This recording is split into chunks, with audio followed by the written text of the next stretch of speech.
What's up, everyone? How you doing? It's John. This video I'll be reviewing Miss Pac-Man. More specifically, this is a 1/6 scale version of the arcade. This is custom built, amazing. Shout out to Scott, Chef Kiss. Scott honestly did an incredible job with this. The craftsmanship is on point. I'm a big fan of these mini arcades. They become very popular. I collect many of them. I collect both the New Wave toys, which is a 1/6 scale, as well as the quarter arcades, the numbskull versions, which are 1/4 scale, which are also very good. Between the two lines, I have close to about 40 different games. They're all fully functional. And I have quite a few custom ones, like this one is not available, okay? This is unlicensed, by the way. Shh, don't say anything to anyone about it. But this is a fan-made project, so I'm not too worried about that. Here's another example of a 1/6 scale custom I got, again, fully playable. This is Outrun. Plays amazing. And then I also picked up, not too long ago, Pac-Man, which is also playable, this original Pac-Man 1/6 scale. So you can kind of see the different scales and how it kind of fits. This is 1/6 scale. Obviously the 1/4 scales are bigger, and you can put more into the controls and more details, but these are fun. It's really fun to collect, kind of mini arcade. In addition, not just arcades, you have other accessories like New Wave Toys just recently released or announced, anyway, it's not out yet. Skee Ball one, right? They're coming out with, I have coming in the mail, I'll show you it shortly. I have a Whack-A-Mole, a 1/6 scale Whack-A-Mole, fully functional, which I'm really excited to see. But Miss Pac-Man, go to Miss Pac-Man. Not Mrs. Pac-Man, by the way. A lot of people mispronounce it as Mrs. Pac-Man. No, it's Miss Pac-Man. She's not married, unmarried, and that was intentional because they wanted to make her kind of a stronger character and not, not owned to a person, not owned, but not belonging to Pac-Man himself. She's an independent woman.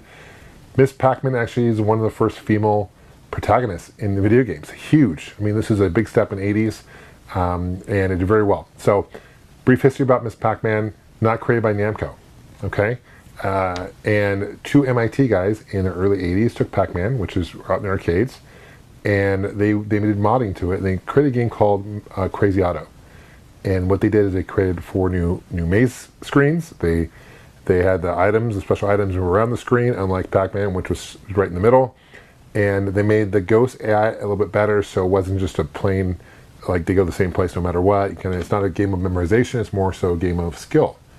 And they also added cutscenes. And there's one particular cutscene that there's a stork, and Miss Pac-Man and Pac-Man obviously have a baby, becomes Junior Pac-Man, and that's another game that these two guys created. And they created a company called General Computer Corporation, also known as GCC. And they went to Midway, who was the U.S.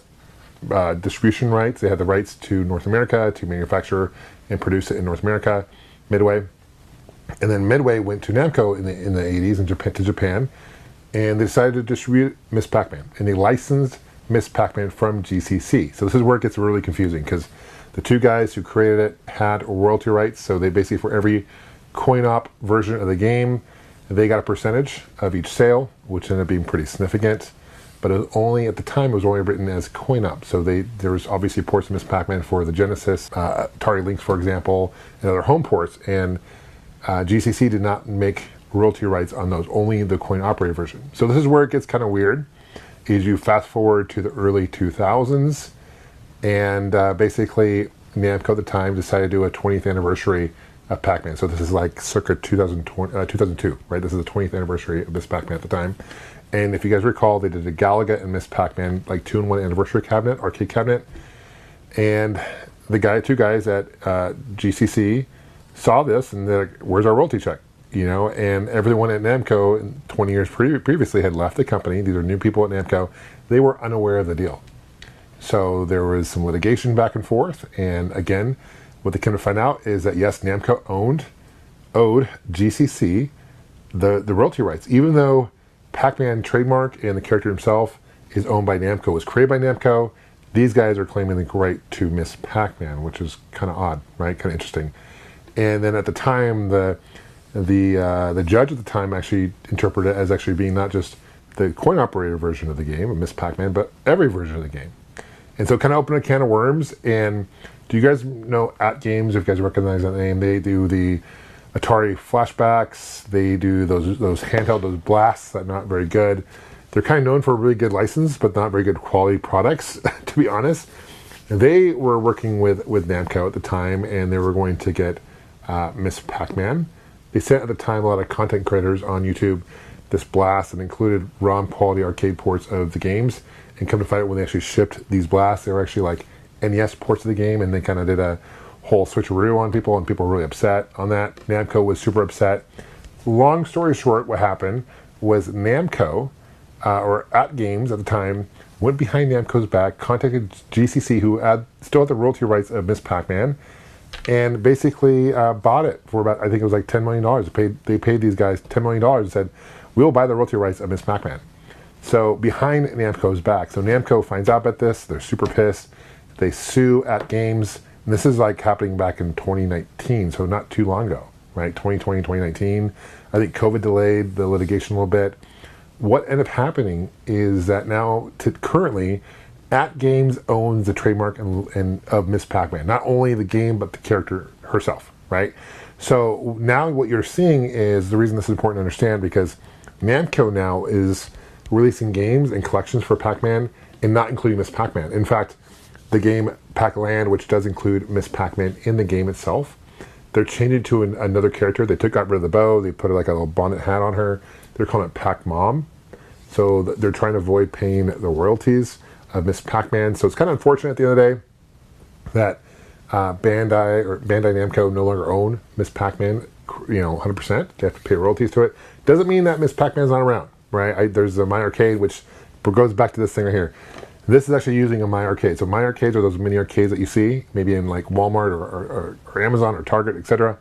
And what Scott did is took the screen for the My Arcade and has built this thing around it. So without any further ado, let's take a closer look at this. I know it's kind of a long-winded history of Miss Pac-Man, but I kind of find it fascinating. I think Miss Pac-Man is truly an incredible game. And they took what the Crazy Otto, they took the improvements of Crazy Otto, they added it to Miss Pac-Man. And Junior Pac-Man, which is also GCC created, came out in 1983, so a year after Miss Pac-Man. Came out during the video game crash, didn't do as well, but again, improved. They had an extra wide maze, there was a scrolling maze, new more dots, power pellets on the screen, and just, it was much more challenging. And Junior Pac-Man is actually quite a fun game, even though it didn't do as well in the arcades. It's really, really fun to play. So without any further ado, let's take a closer look at this bad boy here. Thanks for watching, guys, and let's dive right into it. Okay, so here's a closer look at this 1/6 scale mini Kato Miss Pac-Man arcade. Really basically take a normal Miss Pac-Man Kato arcade, Honey, I Shrunk the Kids machine, take it to that, shrink it down to 1/6 scale, and this is what you get. Scott did an incredible job. His craftsmanship is unbelievable. It blows my mind what he does. And what he did, again, as I mentioned before, to the My Arcade screen, he put that in there. And cocktail arcades were popular in the 80s, and they were really popular at pizza parlors, bars, etc. The reason they called it a cocktail table or arcade is because oftentimes people would put their cocktails or drinks on these, right? They were kind of a two function. They serviced as both an arcade as well as a table, right? And what's cool is when you're playing two player, the screen will flip. So one player won. When you're done, the screen will flip, and then player two will play. This one doesn't flip. So it's one thing that this thing does not do that the original one did is screen flip. These controls here, this joystick here is just non-functioning. It's just there for aesthetics. But you can see he added some light here to add some light to the joystick. This thing does run off a lithium battery. It does have a USB-C charge here, cabling. You can take a cable to come with a cable. It'll tell you kind of where the charge is right here, if you can see that, which is awesome. And I'm not sure how long the battery life lasts. I always, when I'm not using it, I always kind of plug it in. So I've never really tested the battery life, but so far, no issues. And on the bottom here, you have your power. You have some nice grip here as well. And then you have your brightness and volume. So obviously the brighter it gets, the more battery it's going to take. I find this brightness to be sufficient. And then this is where you add credits. Let's turn it up real quick, volume up. Right now there's no audio, but if I hit a credit, which is right here, add another 3 credits. And you can hear my fingers are kind of fat, but you hit the player 1. And you can see what? I'm going to attempt to play through the arcade.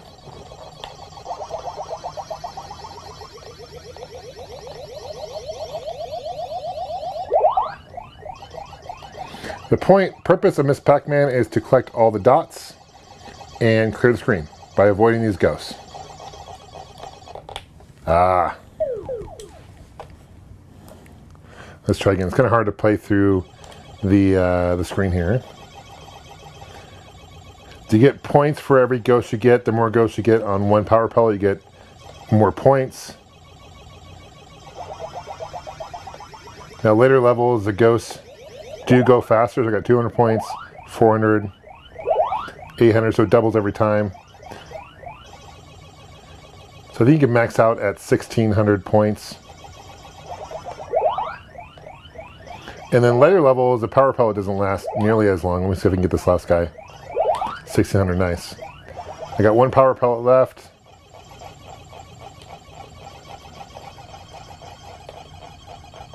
And it's definitely, I missed turn. A lot more challenging than Pac-Man because these ghosts kind of go in a random order. Or regular Pac-Man, you can kind of see that they don't. They kind of go in a more standard order. If you memorize that, it's a little easier to play. Here we go. Oh, nice. Now, I am, by all means, not the best Miss Pac-Man or Pac-Man player, but I prefer Miss Pac-Man over Pac-Man, even though Pac-Man's classic. This is definitely the one to go. And there's cutscenes as well. I think when you get past this stage, there's going to be a cutscene. It just added more story to it, and it's kind of, that was a new thing for arcades. They just didn't do that back in the day. It gave her a personality, which is awesome. So, let me know what you guys think. But yeah, the artwork and all that is definitely authentic to the original Cocktail version of Miss Pac-Man. I've been looking for a mini Cocktail arcade to add to my 1/6 scale arcade collection. This is definitely one that stood out to me. Thanks for watching, guys. Appreciate it. Thanks for subscribing.